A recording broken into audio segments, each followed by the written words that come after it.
yàlla baax na liberté di lu ko waay jëndee jar na ko liberté. maa ngi ni toog ci taxi bi ngelaw di ma bëgg di ma bëgg daal ngelaw li di ñëw waaye ma daal di dem ca kaso bee nga xam ne. ventilo yi di génne ngelaw lu tàng gisuma ngelaw gauche gisuma ngelaw ay maa wee ay liberté lu ko waay jëndee jar na ko ay yow mi di tuñoor sonal nga nu nag yaa nu weej loo woon nag yaa nu tegoon fitna nag teg ko suñuy mbokk ak suñuy am di jàmm. mburu dafa rafet de mburu daa am tee rafet teg waaye xoyom gi ci mburu ak tey gi ci mburu bu la taxee dugg ci boulangerie di nga xam ne mburoy waaje mburu am doole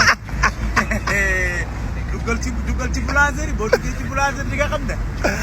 barke Allah ji Fall lu mburu mën a dékku mënoo ko dékku. Jéeri Ngoone maalaw ba Samba Gueye ba ci segg ndaat TikTok amaat na gan Jéeri Ngoone ñëw na waaw man damaa ragal léegi da ngaa ragal Jéeri Ngoone wuy Jéeri Ngoone ragal na sama fit bi dem na wàññi nga 50